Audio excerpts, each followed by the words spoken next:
So, welcome to our first thoughts, our kind of review of Dragon Quest Treasures. Yay! Kim has been playing it to death.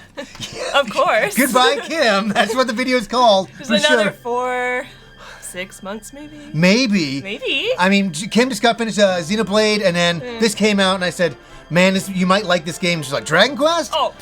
Maybe, for sure. So we're going to get it just a little bit. So we decided to talk about all of the details of this game. Yes. And myself and Kim were saying to ourselves, what is Dragon Quest Treasures? Yeah. Because we didn't know until we played the game. And I had an idea, but I didn't really know. Like, I knew the characters, but we'll get into all that. Yeah, exactly. And I was like, you know what? I want to be surprised. I just want to play it and all of that. So we started to play the game, and we're introduced to Mia and Erik, characters brothers and sisters from another game in the Dragon Quest series, Dragon Quest XI.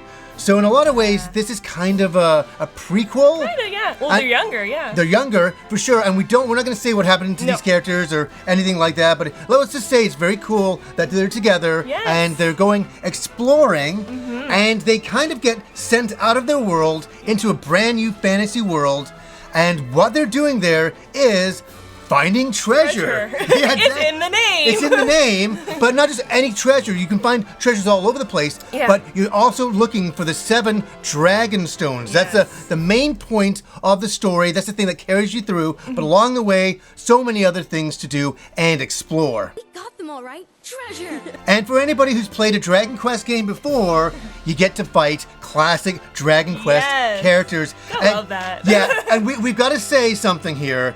Me and Kim are big Dragon Quest fans. Definitely. Kim has finished every mainline Dragon Quest game, the same as myself. Yeah. So we really like the characters and the world building of things like this.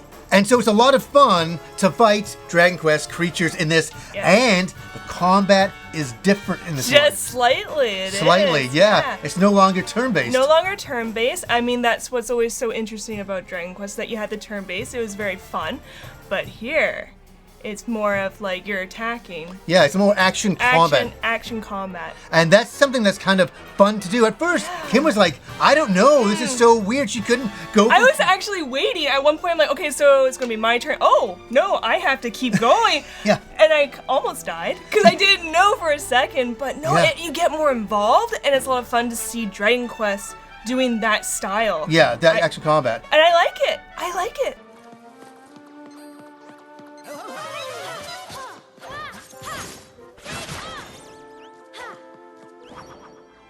That's what really. What about you? Do you like it? I do like it. I'm. It's interesting. You're more leaning these days to action combat, I am. where I'm more of a traditional, turn-based combat guy. Right. I'm old school that way. Yeah.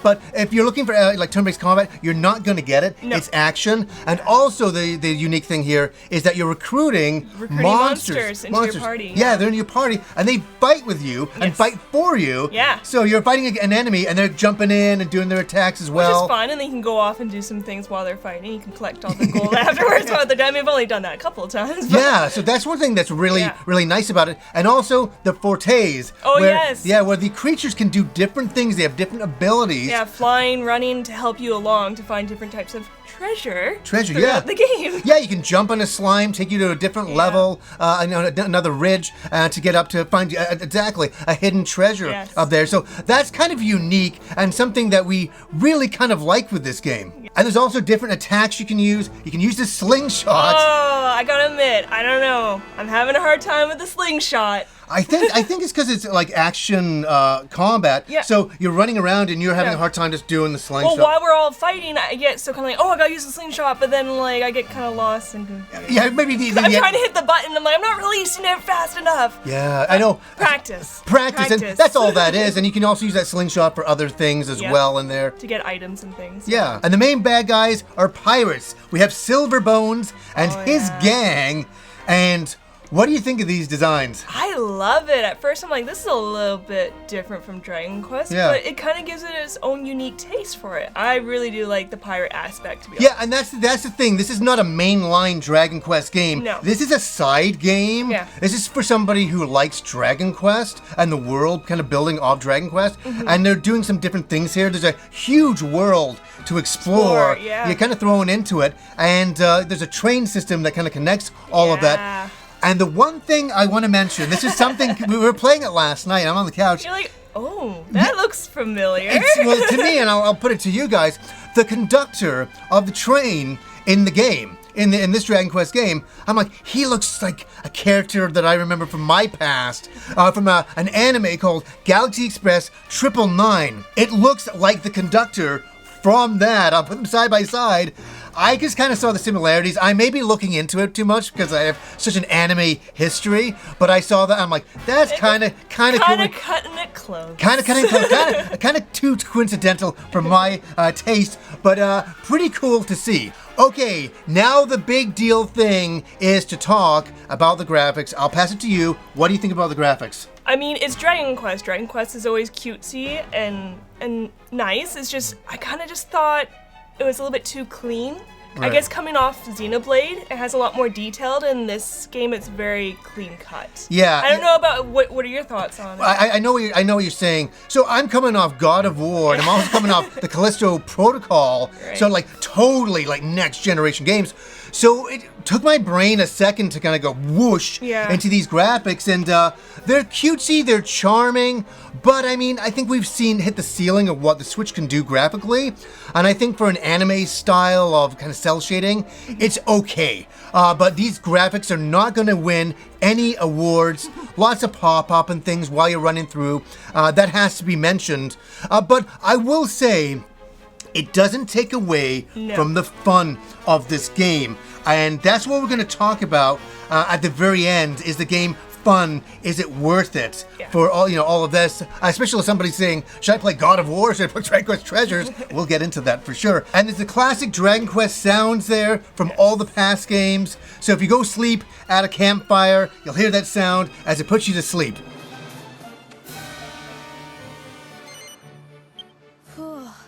I'm pooped. So that's very comforting. The sound effects really make you feel like you're part of the Dragon Quest world once again. But it was the music that John just kept naming every Dragon Quest. You're like, that's Dragon Quest this, that's Dragon Quest that. I know. Like, you have such an ear for gamer music. It's insane. Yeah, that's the difference between me and Kim. I listen to a lot of video game music in my spare time, and a lot of past music.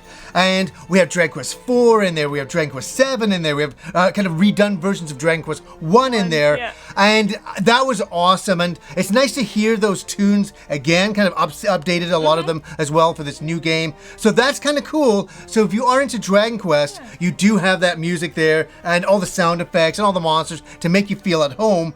And that's what we got to say. There's a lot to the game. There's a lot you can collect. There's a lot of farming you can do. A lot of farming. Who doesn't like to farm? Well, me actually. I don't personally love farming in video games. I know you do. I do. Crazy about it. But here's the thing. Is this a good game? I think so. I think it's fun and enjoyable. A good Christmas game, like something to sit around and just to play. Yeah. I'm really looking forward to playing this game. Like going like all the way. Going all the way. And from our estimation, this is going to be a huge game. I heard it's quite a few hours. Yeah, quite a few hours. Especially to get all the dragon stones and all that. Never mind exploring. And when you're exploring, there's so many things to discover all through the world and things like that. You're like, oh, I didn't see that or I didn't see that and all that. I think this is a game for hardcore Dragon Quest fans. That's who I think it's aimed for. Yeah.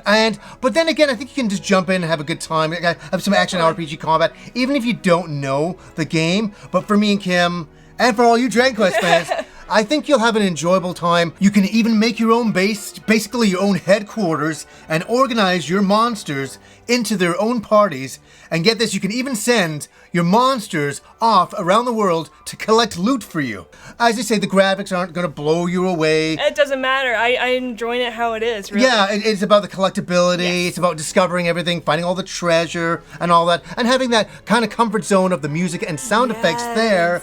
It's a good side Dragon Quest game, but don't go in expecting a Dragon Quest 12 or even an 11 for that matter. I think Dragon Quest 11 hit the ceiling of what they can do on the Switch, and I think this is just kind of a fun little side game, just to have it, go out and explore the world, and guess what? Find some treasure. That's kind of what it's all about. So guys, I will leave it with you. What do you guys think about this game? Are you excited about Dragon Quest Treasures? Let us know down below. So anyways, guys, until next time.